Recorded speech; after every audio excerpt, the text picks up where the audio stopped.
ang title po ng akin pong nilagay dito is Sino si Pablo. Actually, wala naman talagang title po. Nilagyan ko lang po siya.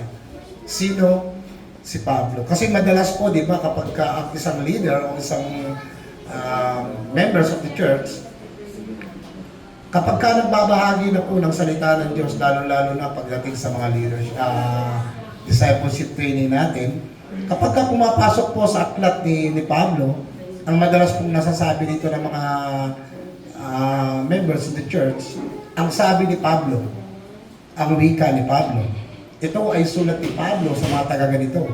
Ngayon, the question is, gaano po ba natin kakilala si Apostol Pablo? No? Dahil binabanggit ito madalas eh. Diba? So tayo po tayong lahat mga kapatid, tayo po tayo.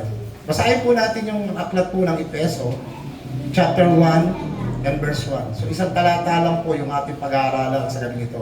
Ito po yung masasabi natin background ng taga-Efeso. So titignan po natin yung katauhan, papaano po ba naging Kristiyano si Apostol Pablo. Sige po, basahin po natin, no? In Ephesians, sa aklat po ng Efeso, chapter 1, verse 1. Sige po, mamaya na tayo magkwentuhan, sabay-sabay po tayo. Basahin po natin. Ready, set, go. Mula kay Pablo, Apostol Jesus, ayon sa kalooban ng Diyos, mahal po mga minamalal sa Efeso, mga matapat na kay Kristo Jesus. Panginoon, samahan po kami sa aming pong mahalagang pag-aaral sa umagang ito. Ang dalangin po ng bawat sa amin ay ang kapos po sa Ramal ng Espiritu na kung saan, Panginoon, siya ang nagtuturo at nag-guide sa aming mga puso at isipan upang lubos po namin maunawaan ang bawat salita na aming pong pinag-aaralan sa gawain nito, Panginoon. Dalangin po namin ang gabay ng Banal na Espiritu sa bawat sa amin na magkaroon ng kauhawan sa pakikinig at pagkakaroon ng buhay sa aming mga buhay at puso at isipan, Panginoon, kung saan may salita ay tinuloy mo sa amin. Ikaw ang aming itinataas sa umagang ito at maibalik po namin ang lahat ng kapurihan sa pangalan ni Jesus. Amen. Puputayin natin. So, ang sabi po dyan, mula kay Pablo na Apostol ni Yesu Cristo, sa kalooban ng Diyos. Kung pag-aaralan po natin, mga kapatid, kung naaalala po ninyo in last week, nang itinuro ko po sa inyo in Book of James, no? Masasabi po natin ang bagong tipan po is containing 27 books. Amen po? At halos karamihan po ng nakalagay po dyan, ang sulat at liyang ay halos lahat na kay Pablo. So suma total po, ang kanya pong sulat in 27 books, 13 books. Kung sisimulan niyo po yan sa Roma, hanggang sa book of Philemon or Philemon, masasabi po natin yan po ay sulat ni Apostol Pablo o liham ni Apostol Pablo sa iba't ibang simbahan. No? So makikita din po natin, mga kapatid, na ang Book of Hebrew naman po, na katulad sinabi ko sa inyo, ay wala pong nakalagay na author. So hindi po ma-determine kung sino po talaga ang sumulat ng Book of Hebrew.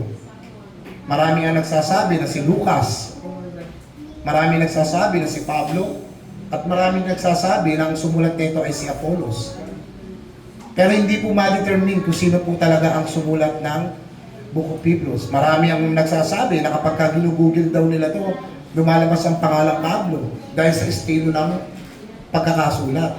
Pero kung titignan po natin, ang sinasabi po ng Biblia ay wala pong nakalagay na author po ng Book of Hebrew. So masasabi po natin na ang bagong tipan po ay may 13 books. No, and we could say na ito nga po ay sulat ni Apostol Pablo. No, kaya madalas binabanggit po ito ng mga ibang mananampalataya, maging mga leaders o mga members of the church.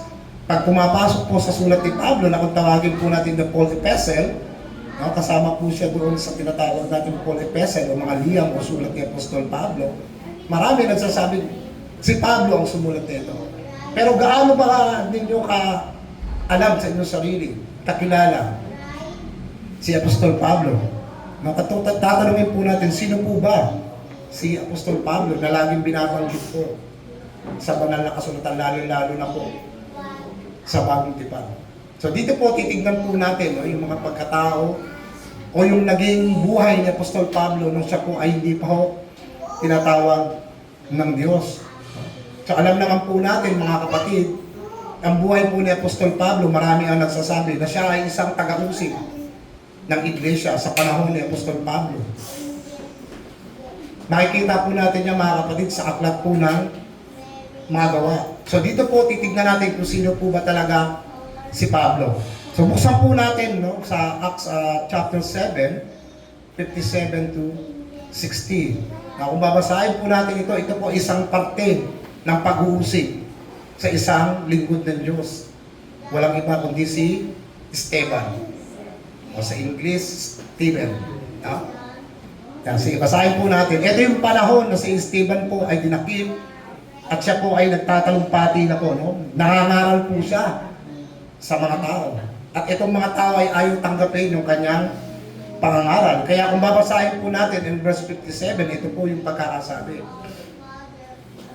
Kaya tinakpan nila ang kanilang mga tenga habang sumisigaw ng malakas at sabay-sabay silang sinugod. Sabay-sabay nilang sinugod si Esteban. Kinalagad nila siya palabas ng lungsod at pinagbabato. Samantalang hinubad ng mga saksing laban kay Esteban ang kanilang mga balaban at iniwan sa paanan ng isang binatang pangalan ay Saulo. Kung titignan po natin mga kapatid, ang Saulo po na binabanggit dito ay si Pablo. Yan po ang kanyang pangalan ng panahon na hindi pa po siya nabuborn again. Now, just continue po tayo, 59 to 16. Habang binabato nila si Esteban, nanalangin siya, Panginoong Yesus, tanggapin niyo po ang aking espiritu, in last verse. Pagkatapos, lumuhod siya at sumigaw ng malakas, Panginoon, huwag ninyo po silang pananagutin sa kanilang kasalanan. Sa kasalanan ito, at pagkasabi nito ay namatay siya. So makikita po natin mga kapatid na si Stephen po, o si Esteban, nung panahon po na iniharap po siya sa maraming tao, siya po ay binigay sa isang lalaki na nangangalan pong Saulo. So binanggit po yung pangalan ni Saulo po sa Book of Acts po. So yan po yung pangalan ni Saulo nung panahon po na hindi pa po nabuborn again si Pablo. Ito po yung araw na inuusig po si Esteban. Na kung itutuloy po natin mga kapatid, ano po ba yung naging role? Ano ba ang naging papel ni Pablo? Nung panahon na binabato po si Esteban. So basahin po natin in Acts chapter 8, verse 4. Ito po yung ating itutuloy sa pagbabasa. Ang sabi po sa Aklat ng mga Gawa, Kapitulo 8, versikulo 1 hanggang 4, ang sabi po dito, at sinang-ayunan ni Saulo ang pagpatay kay Esteban. Mula sa araw na iyon, nagsimula ang matinding pag-uusig sa iglesia sa Jerusalem. Kaya nagkawatak-watak sila sa buong lalawigan ng Judea at Samaria, maliban sa mga apostol na hindi umalis sa Jerusalem. Inilibing si Esteban ang mga taong may takot sa Diyos at labis sila siyang pinagluksa. Samantalang sinikap ni Saulo na wasakin ang iglesia. Pinasok niya ang mga bahay-bahay at kinaladkad ang mga lalaki at mga babae at ibinibilanggo. Ang mga mananampalataya ay nagkawatak-watak ay nangangaral ng magandang balita saan man sila nagpunta. So yun po pala ang rason mga kapatid, kung bakit po nabanggit ang pangalan ni Saulo sa aklat ng mga gawa. So unang-una po, ang trabaho po ni Saulo ay pasukin ang bawat bahay. Kapag ito po ay nasabi sa kanila mga tao, mayroon ditong Kristiyano sa bahay na to. So ang ginagawa po ni Saulo dyan, papasukin niya po yan. Babae ka man o lalaki, basta ikaw ay mananampalataya, kukunin ka, ikukulong ka at pahihirapan ka ni Saulo. So ganyan po yung kanyang naging papel nung panahon na hindi pa po siya nabuborn again. So ibig sabihin po mga kapatid sa ating pong binasa, ang laki po ng papel na ginampanan ni Saulo sa pagpatay kay Esteban. Alam niyo po kung bakit? Dahil yung sinasabi ng mga tao na batuhin at patayin si Esteban, sinang-ayunan niya. Siya po ang nasabi ko, sige, batuhin ninyo, patayin ninyo si Esteban. dahil yan ay isang lingkod ng Diyos. No? So makikita po natin, no, yung po yung trabaho niya, ma-persecute, umusig, mag-hunting ng mga mananampalataya sa panahon po ni Saulo sa Book of Acts. So ito po yung kanyang naging papel din, no? Kung babasahin po natin, babalikan po natin yung Acts 8 and chapter 3, samantalang sinikap ni Saulo na wasakin ang iglesia, pinasok niya ang bahay, no? Ang bahay-bahay at kinaladkad ang mga lalaki at mga babae. At ano lang ginagawa? Ipinabibilang po niya, ipinakukulong niya. So galit siya sa mga mananampalataya, no? So mamaya po malalaman ninyo bakit nagkaroon siya ng ganyang klaseng otoridad. Alam niyo ba yun kung ano yung otoridad na binigay sa kanya? Bakit gano'n ang naging buhay niya? So makikita po natin, ito si Saulo noon po ay isang pasimuno sa kanya. No? Ito po yung naging papel niya bilang isang persecutor ng mga mananampalataya para usigin ang mga mananampalataya. At siya rin po ang pasimuno sa pagpatay kay Esteban. So yan po yung kanyang naging buhay. At ang tawag po sa kanya sa panahon niya is Saulo of Tarsus. Saul of Tarsus. Sa Tagalog po, Saulo na taga Tarso. Yan po siya. Yan po yung kanya pong pagkakakilanlan. Now, kung tatanungin po natin, bakit may ganyang klaseng otoridad? Si Saulo. Now, bakit napakalakas ng loob niya na usigin yung mga iglesia ng Diyos samantalang marami namang parseyo? Sa Duseo, di ba? Katulad ng panahon ng ating Panginoon sa Kristo, di ba? Yan ang mga umuusig eh. Hinahanapan nila ng butas yung ating Panginoon sa Kristo. Pero bakit pagdating dito kay Saulo, bakit ganong klase yung otoridad niya? Sa tingin niyo po kayo? Ano kaya yung nag-udyok sa kanya? Bakit ganon siya nirespeto ng mga taong bayan? Saulo, pag may tao, meron ditong Kristiyano, sabihin nila kagad kay Saulo. Ito naman si Saulo, uusigin yung iglesia. No? Hinahanting niya sa madaling salita. Hinahanap niya yung mga mananampalataya. So tignan po natin yung isang testimonya ni Pablo. No? Ito po yung panahon na siya po ay na-born again. Tignan po natin yung testimonya in Acts chapter 2, verse 2 and 3. Aklat po ng mga gawa, chapter 22, verse 2 and 3. Ito po yung testimonya ni Apostol Pablo nung siya po ay na-born again. Nang marinig ng mga tao na nagsasalita siya sa wikang Arameo, lalo silang tumahimik at nagpatuloy si Pablo sa pagsasalita. So makikita natin dito, no, may mga lingwaheng alam si Pablo. No? Yung Arameo po na sinasabi, malapit po yan sa Hebrew and Arabic na salita. Yan po ay salita ng mga Babylonian and Persia. Yan po yung kanilang lingwahe. So kaya niya rin magsalita ng ganun. Makikita natin si Pablo po ay hindi po siya masasabi natin walang alam.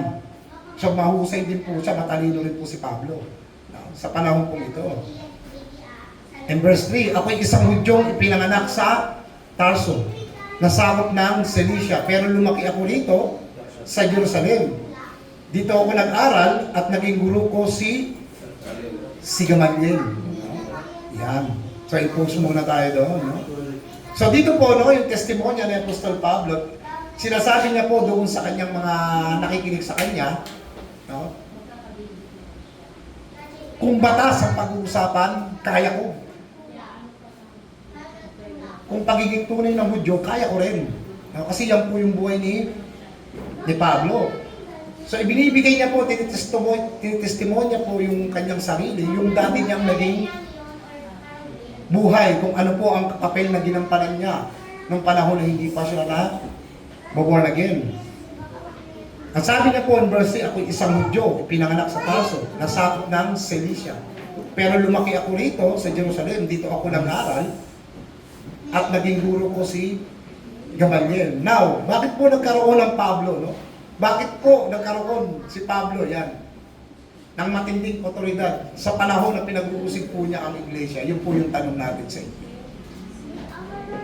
Bakit ganun kalakas ang loob niya mag-uusig ng iglesia? Kung tutuusin, mas marami pa nga mas matataas sa kanya para umusig sa iglesia, di ba?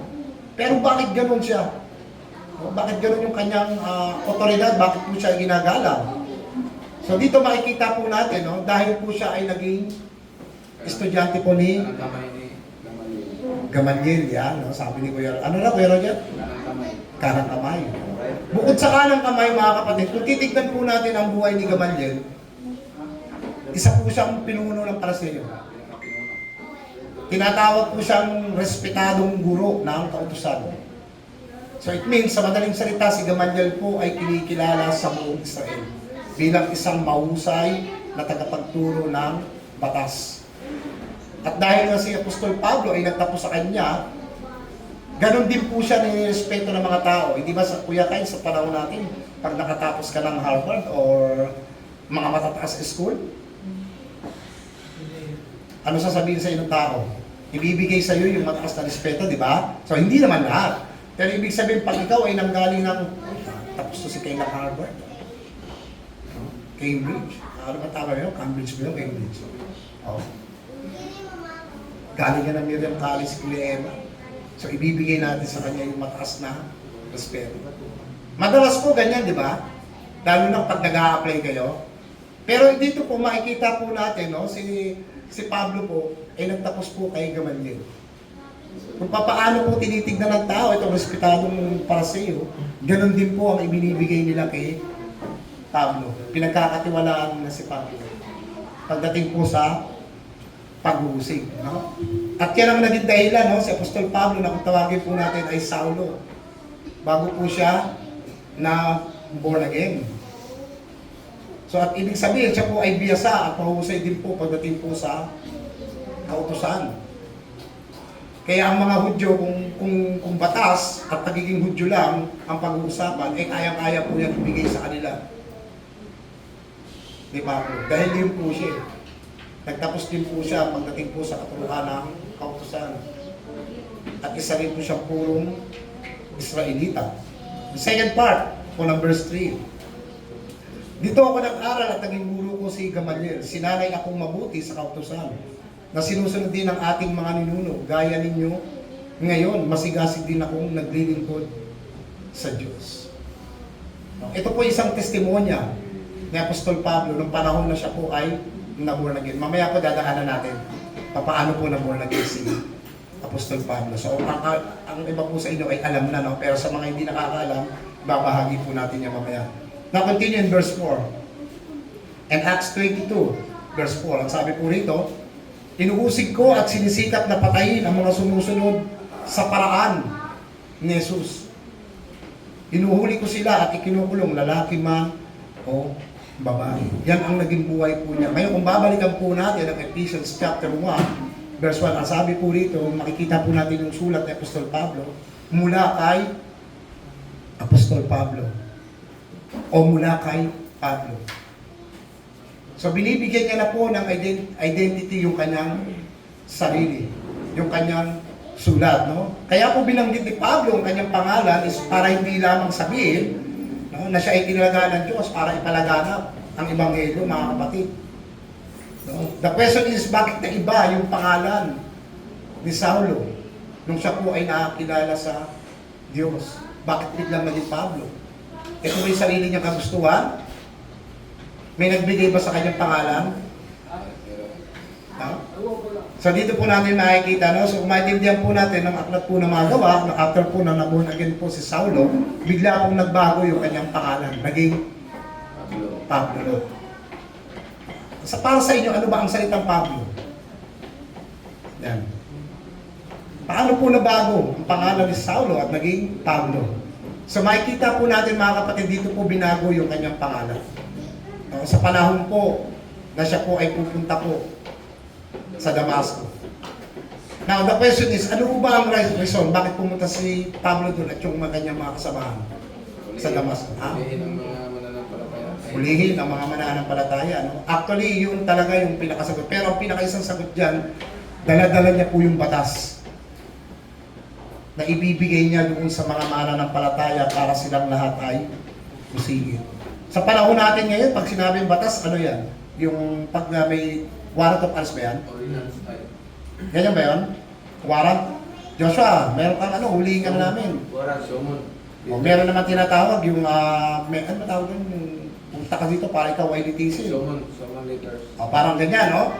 Sa panahon natin, ganyan. Pero ito si Pablo, kaya po sila nagpunta ng Damasco dahil dala-dala niya po yung batas. Para itong mga iglesia na to, sila po ay uusiyin. So buksan po natin sa aklat po ng mga gawa, medyo mahaba po ito, no? And chapter 9, in Acts chapter 9, verse 3 to 15. So dito po natin makikita kung paano po tinawag si Apostol Pablo at bakit biglang nagbago po yung kanyang pangalan. In Acts chapter 9, verse 3 to 15. Let us start. Nang malapit na si Saulo sa lungsod ng Damasco, bigla siyang napalibutan ng nakasisilaw na liwanag mula sa langit. Natumba siya at may narinig siyang tinig na nagsasabi, Saulo, Saulo, bakit mo ako inuusig? In verse 5. Sumagot si Saulo, sino po kayo, Panginoon? Sinagot niya siya ng tinig, ako si Jesus na iyong inuusig. Tumayo ka at pumunta sa lungsod at doon ay may magsasabi sa iyo kung ano ang dapat mo gawin. Verse 7. Ang mga kasama ni Saulo na naglalakbay ay nakatigilan at hindi napagsalita. Narinig nila ang tinig, ngunit wala silang nakikita. Yung mga kasama niya, wala silang nakita pero may naririnig silang tinig. Tumayo si Saulo, ngunit pagkamulat niya, hindi siya nakakita, kaya inakay na lang siya ng mga kasama niya hanggang sa Damasco. Verse 9. 3 araw siyang hindi nakakita at hindi siya kumain o uminom. Doon sa Damasco, may isang alagad na ang pangalan ay Ananias. Nagpakita sa kanya ang Panginoon sa isang pangitain at sinabi, Ananias. Sumagot siya, narito po ang inyong lingkod, Panginoon. Verse 11. Sinabi ng Panginoon sa kanya, pumunta ka sa daang tinatawag na matuwid at doon sa bahay ni Judas, ay hanapin mo ang taong taga-Tarso na ang pangalan ay Saulo. Nananalangin siya ngayon.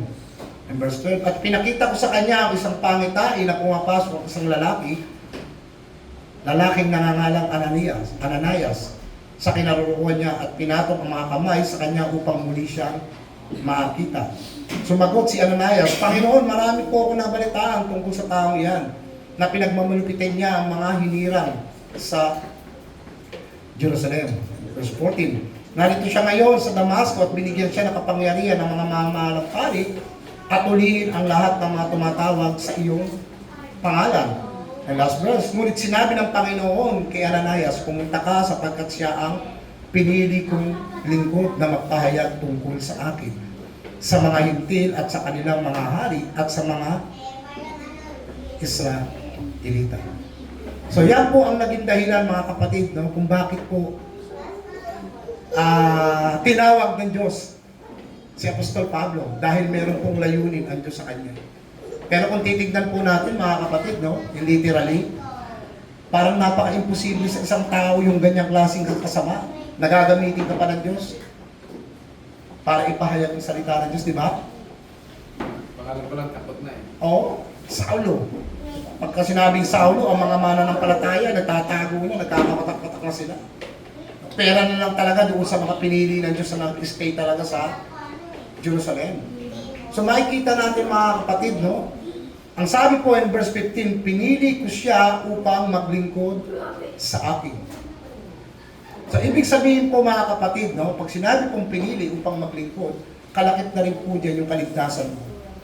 In short, hindi ka pipiliin ng Diyos kung ikaw ay hindi ligtas. Amen po?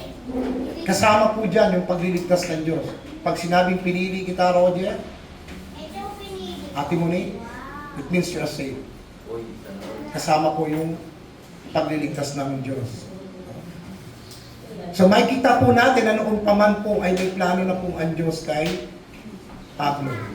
Para po siya ay tawagan. So ibig sabihin po, kung tayo po ay pinili ng Diyos, ibig sabihin lahat din po tayo ay may plano din ang Panginoon sa atin. Kaya nga po tayo nandito. No? Madalas po, di ba, sinasabi ko nga sa inyo, di ba, naalala niyo ba yung Acts 28, Matthew 28? Bakit tayo umahayo? Di ba, sometimes pagka nagbabahagi po kayo ng salita ng Diyos, parang minsan ayaw mo nang ipagpatuloy kasi yung taong to ayaw naman makinig sa iyo, di ba? Ayaw mo na kasi inigiba yung usapan eh.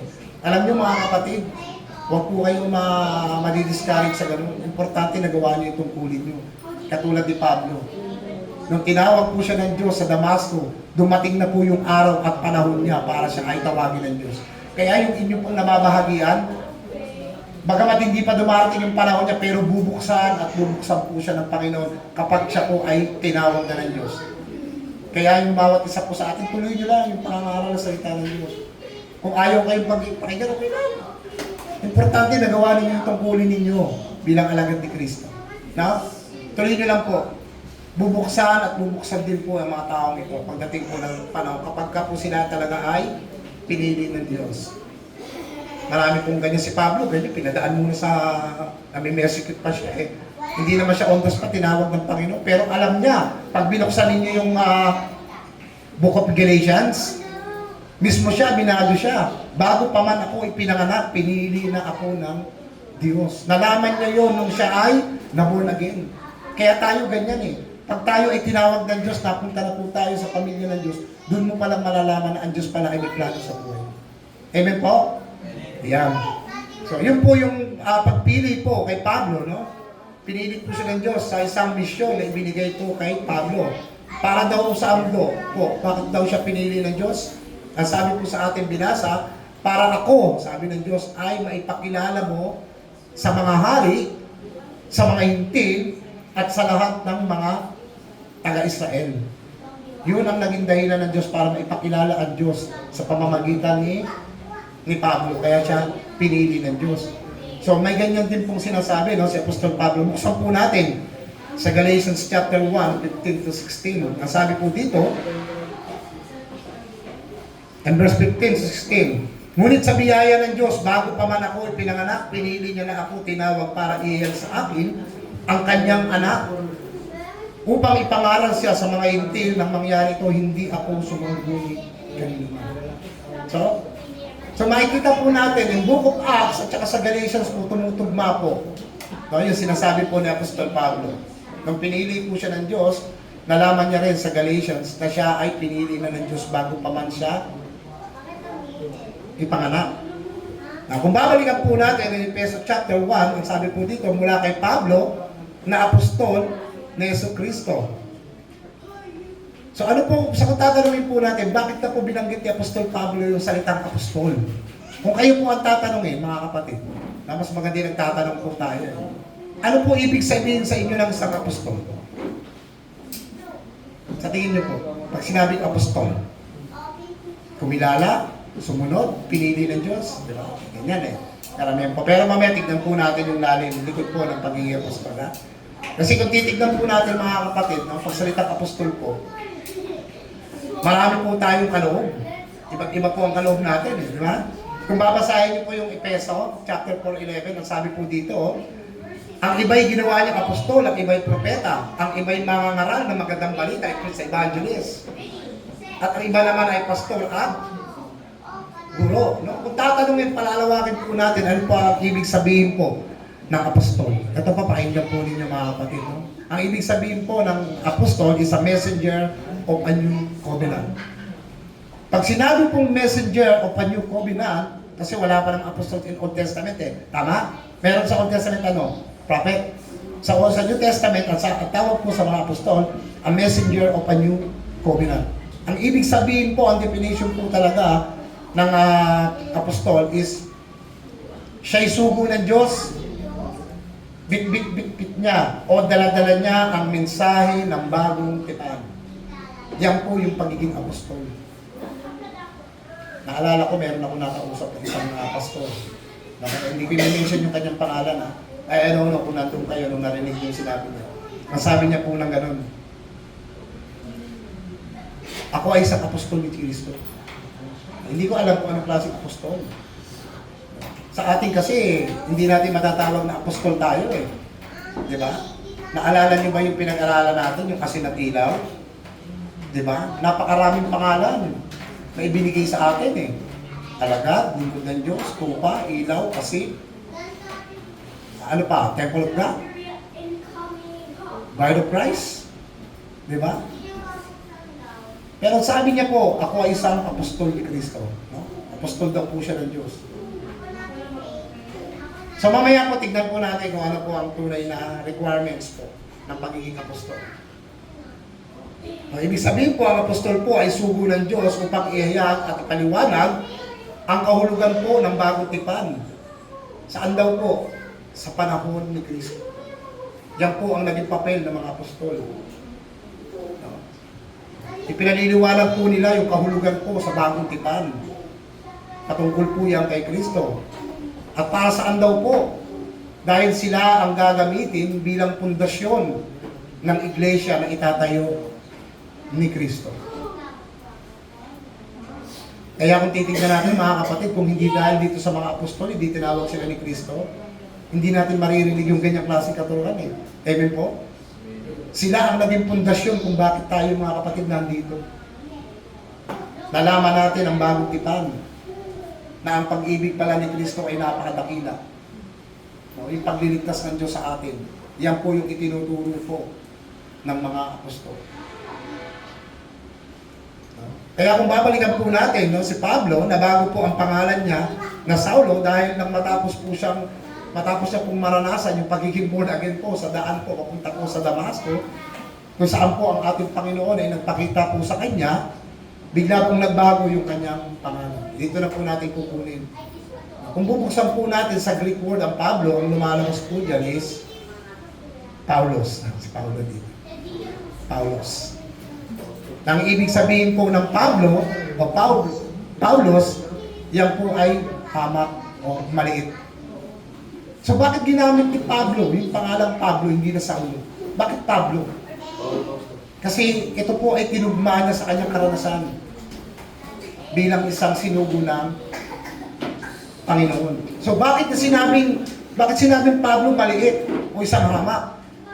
Dahil binanggit din po yan ni Pablo kaya ginamit yung pangalan Pablo. Kung bubuksan po natin yung 1 Corinthians chapter 15 verse 9 to 11, ito po yung nakalagay. Sa unang Korinto chapter 15, 9 to 11, sabi po sa verse 9, sapagkat ako ang pinakahamak sa mga apostol. No? Ibig sabihin po pinakamahamak, pinakamaliit, pinakaabang. Di ba? Dahil sa kanyang mga pinagdaanan eh. At hindi nga ako karapat dapat tawaging apostol. Dahil linuusig ko ang iglesia ng Diyos. In verse 10. Ngunit dahil sa biyaya ng Diyos, ako'y naging isang apostol at hindi nasayang ang biyayang ipinagkaloob sa akin ng Diyos dahil higit kong akong nagpagal kung ihahambing sa ibang mga apostol. Bagamat ito'y sa pamamagitan ng tulong ng Diyos at hindi ng aking sarili lamang. And last verse. Kaya nga walang pagkakaiba kung sila o ako ang nangangaral. Ang malagay isa ang aming ipinapangaral at yun din ang inyong pinananaligan. Dahil sa siya ay at yun din ang inyong pinapanaligan. So ibig sabihin yan po yung ating nagiging pundasyon. Yung ipinapangaral po nila Pablo. So makikita po natin, nag-iba na po yung pangalan niya. Ang salitang Pablo ay iniugma niya doon sa buhay niya. Na ako isang hamak lang na apostol. So ibig sabihin po ng Pablo, isang maliit o hamak. Tinugma niya na po doon sa pangalan niya. Yun po ang naging dahilan kung bakit po nag-iba ang kanyang pangalan. Hindi po ito ibinigay ng kung sino-sino lang. Hindi ito ginawa ni Pablo dahil gusto niya lang. Kung di ibinagay niya sa mismong kanyang katauhan. No? So hindi niya pinapakita na ako yung pinakamataas na apostol, hindi po. No? Pinapakita niya po yung mga dati niyang karanasan. Kasi bakit? Kasi kung tutusin niya, parang napaka-imposible nga eh. Natawagin ka na gano'n ang pamumuhay mo. I-persecute ang mga mananampalataya, patayin, pusigin, ikulong, pahirapan, batuhin. Kung titignan mo, napaka-imposible. Gaya mo dyan, di ba? Pero walang imposible sa Diyos, mga kapatid. Pagka nakita ng Diyos na ikaw ay magbabago sa huli, alam na ng Diyos yan eh. Bago pa man tayo ipanganak. Pipiliin at pipiliin ka ng Diyos pag dumating na yung tamang oras at panahon. Yan po yung nangyari kay Pablo. So tinawag siya ng Diyos bilang apostol para sa mga hindi Hudyo, which is the Gentiles. No? Doon niya po ginamit yung pangalan Pablo. Ang Pablo po ay katumbas po sa salitang Hebreo na ang ibig sabihin po ay Saul o Saul. Sa Tagalog is Saul. So wala pong pagkakaiba yun. It's the same name. Tinanggal niya na po yung Saul kasi mas kilala siya yung taga-usig eh. So dito isang bilang lingkod ng Diyos, Pablo na ang kanya po ginamit. Now, kung tatanungin po natin kung ano po ang apostol, mga kapatid, No? Sa tingin niyo po ba may tunay na apostol pa ba ngayon? Madalas may tinuturo sa atin ni pastor yan eh. No? Sabi ni Kuya Evan, wala na no eh. Kasi dito, sa side dito, may apostol pa ba ngayon? Sabi ni ate. The answer is no, wala na po. Wala na pong apostol. Mga tunay na apostol, no? Wala na pong tunay na apostol. Dahil yung foundation na sinasabi po ng mga apostol about the doctrine, no? Yun po yung naging pundasyon natin ngayon. Yun po yung mga naging pundasyon ng mananampalataya na iniwan po sa atin. So sa madaling salita po, yung doctrine of the God's grace, alam na po natin yan eh. Kaya natapos po ang pagiging apostol. Saan po? Sa panahon po nino? Ni John the Beloved. Nung namatay na po siya. Siya po ang kauli ng apostol na namatay. Nung pagkamatay ni John, nagsara na po yung opisina nila. Yung office po, yung office ng apostol ay na-close na po.